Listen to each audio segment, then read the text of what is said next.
in context of Japan and Indonesian country. I'm Anjani, and for the beginning I will explain about arguments and prediction of UFO. For first, each country has to either deal with the crisis in authoritarian or by empowering its citizens and keep the democratic balance. Whatever the way or approach chosen by a country, it will shape the country for years to come. Second, without trust, we can deal with this crisis effectively. Even the religious one, if they are facing an emergency situation, they will trust in science more than anything else. Third, there could be a big change in social behavior. For example, in university, they adopt online learning, and it will create a completely different social behavior for the students. Fourth, the biggest problem of coronavirus is the lack of international cooperation and global solidarity. The last, the US as the hegemon is undertaken the role as global leader, but their action is not as good as the small countries. For example, Greece. The 5 arguments of evil we can analyze using the theory of realism and liberalism. If the state uses authoritarian way, it is in line with realism theory. But if the state chooses to democratize people, it can be linked to liberalism theory. By using liberalism, we can also analyze useful arguments relating to trust issues, social interaction, and international cooperation. For humanitarian problems, it can be correlated with liberalism theory because of the characteristic of liberalism that upholds human values. Based on Yuval Noah Harari, we agree with all statements predicted by Harari. As we know, by December 2020, there are more than 80 million COVID-19 cases all over the world. In Indonesia, there are more than 700,000 cases. Harari's first prediction about approaches chosen by each country to deal with the crisis is very close to nowadays condition. Harari states that each country has to choose either empowering dictators or empowering its citizens to protect democracy. For example, in Greece and parliamentary democracy country, Greece empowering its citizens and announcing a strict lockdown.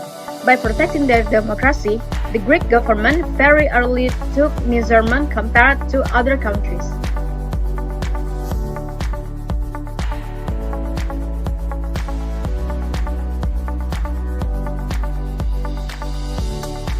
My name is Christin Merdin Joyya, and my name is 2301911584, and I would like to explain about the analysis from Yuval Harari's arguments about the situation in Indonesia. The situation in Indonesia, when compared to Yuval's first argument, it can be said that Indonesia still empowers its citizens and maintains a democratic balance. Based on use from Compass, the system that the country uses to deal with the virus is pretty good, especially in the health sector, where they isolate residents who are exposed to the virus. The government also has taken steps to carry out PSBB, which means social distancing restriction. Even though Indonesia is being hit by a pandemic, the Indonesian government has not fully imposed a lockdown and still allows the citizens to do activities where the community activities are limited as one of the response on dealing with the pandemic. Indonesia also struggled because some of the people's awareness of the pandemic or the virus is still minimal, which makes cases in Indonesia increase. My name is Rafael Anggara Putra, and my NIM is 2301856680. I would like to explain the analysis of Yuval's 5 arguments and predictions based on Japan. In Yuval's first argument, Yuval said that every country faces the crisis in an authoritarian way or by empowering its citizens and maintaining a democratic balance. Based on this first argument, Japan chose a way that supports its people during the pandemic and still upholds the democratic system. Japan does not implement a strict policy like Indonesia. Based on news from Compass, Japan did implement an emergency status, but they did not apply any lockdown policy. News from CNN also wrote that they did not make any binding policies to the community. but they actively inform the people about the pandemic and how to avoid the virus. The very high awareness of the Japanese people also makes it easy to lower the case in the country.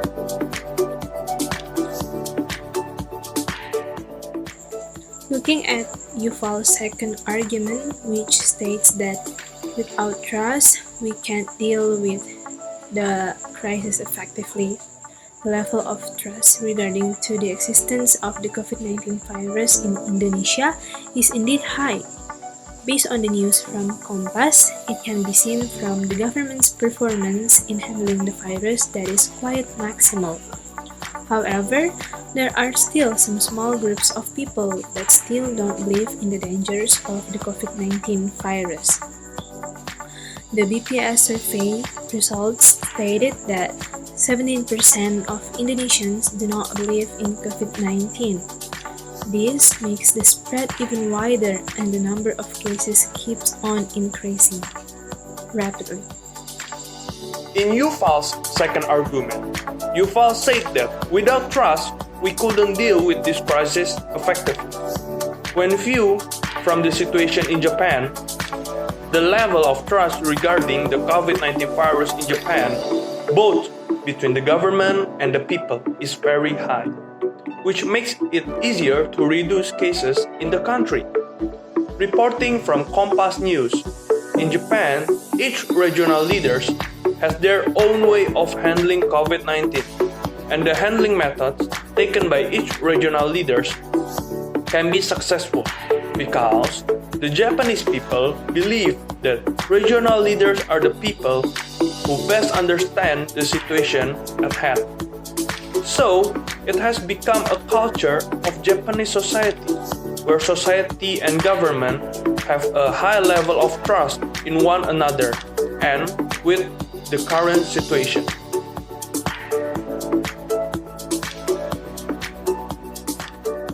In Yuval's third argument, it is written that there could be big changes in social behavior. In the midst of the COVID-19 pandemic situation, social interaction in the community has decreased due to the limited space for the community.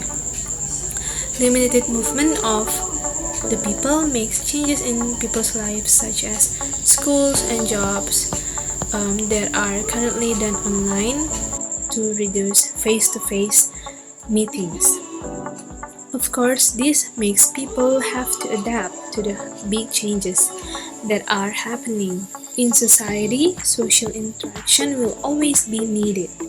Even though there are changes where the movement of society is restricted, the global community, including the Indonesian people as a human being that needs social interactions, will find a way to adapt with the situation. And based on news from the tape, Indonesian people must be able to survive and adapt in the new normal life situation so that they can still socialize with one another and overcome the COVID-19 pandemic.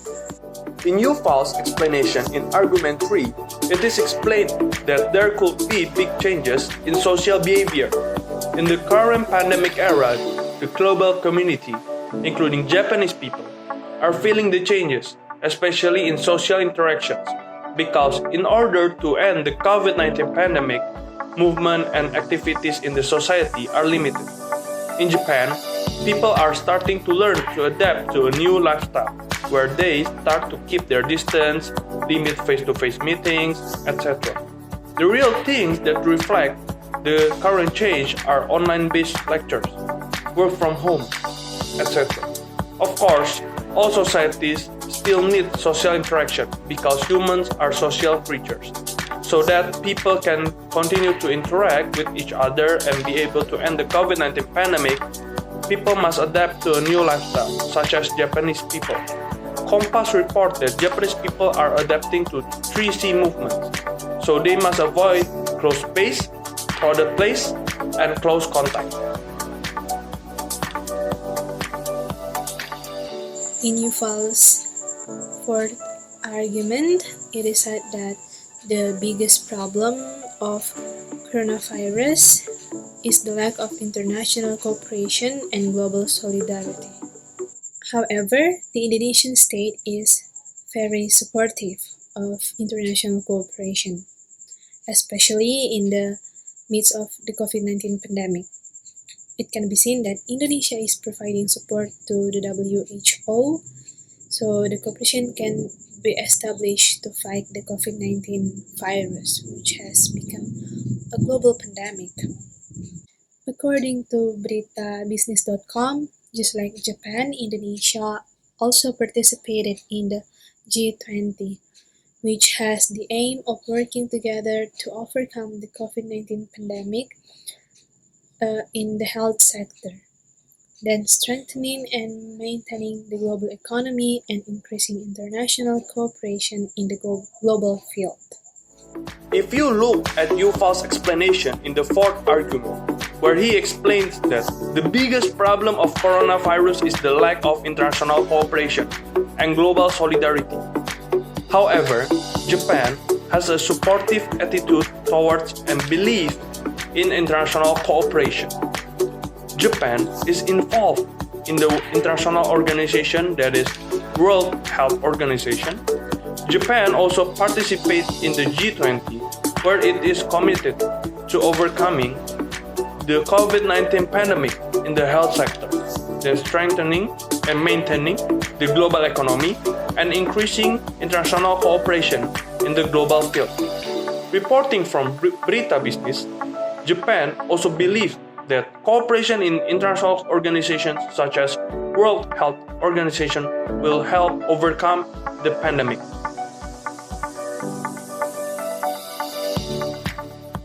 In Yuval's fifth argument, it is explained that with what we know today, the world needs a leader of humanity, and it can be seen from the example above that all countries are capable of becoming leaders in humanity. It can be seen that Indonesia was invited by the WHO International Organization because it was considered that Indonesia's policy systems was able to increase the cure rate, and because of the success in the 3M movement, wearing masks, washing hands, and maintaining distance, which could help reduce the spread rating in Indonesia, and also to congrats on the increasing number of the recovered patients. However, at this time, Indonesia seems to be experiencing a setback in handling COVID-19. Based on the journal Analysis of COVID-19 Outbreak Handling Policy, The Experience of Indonesia by Leo Agustino, stated that the government is not responsive in handling large-scale cases. It is said that the government's response has begun to be slowing down and, in fact, does not carry out more in-depth coordination with local authority, resulting uncertain and ineffective steps taken. So it is said that the government should be more strict in enforcing existing policies in order to reduce cases of virus growth, and to step up their performance to become an example to the international world. Based on the fifth argument explained by Yuval, that is, with what we know, today the world needs a leader of humanity. Humanitarian leaders in the globalized world do not have to be hegemonic states. In the midst of the COVID-19 pandemic, Japan has shown a firm stance in order to overcome the COVID-19 virus. Reporting from CNN, as for Japan, it succeeded to gain recognition by several countries, and Indonesia as one of them. The best known of the programs carried out by the local government is the 3C movement, where people must avoid close space, crowded place, and close contact that could reduce the mortality rate in the country. From this, it can be said that Japan wants to step up and set a good example to the world, and that is the attitude of a leader.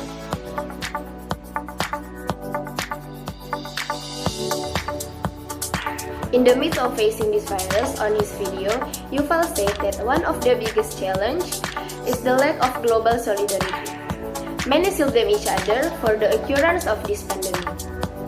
The world community, which can be said to be familiar with globalization, should be able to better understand the world situation in the midst of the pandemic and unite to improve it both in the economic and health fields. After this pandemic ends, there is no guarantee that globalization will be easier on its way because, according to one source, there are still many pros and cons about the existence of globalization. Apart from the various pros and cons, as well as COVID-19 currently hitting the world, globalization will certainly continue to develop whether in economic, political, social, and cultural fields. What we need to concentrate on is how to maximize the development of globalization so that it can have a maximum impact. The development of globalization cannot be stopped. And the best way is to follow the flow of globalization so that it is not left behind and become the backward one. As we know already, in terms of economic growth, China might be the superior one ahead from the US as the hegemonic. It is supported by China's capability in strategic planning and then in oil geopolitics, and then we know that China has invested in nanotechnology, which is huge, pretty huge, and not many countries could do so. And then it creates a huge opportunity for the foreign investors to invest in China, and it creates China as the center of the global economic growth. But in terms of world politics, we can say that US is the hegemonic one. Why? It is because everything happens in US in their politics conditions, such as presidential elections, and then Trump's supporters protesting demo at Capitol Hall. It might affect other countries' political, economic, social, and cultural, even that state in other countries as well.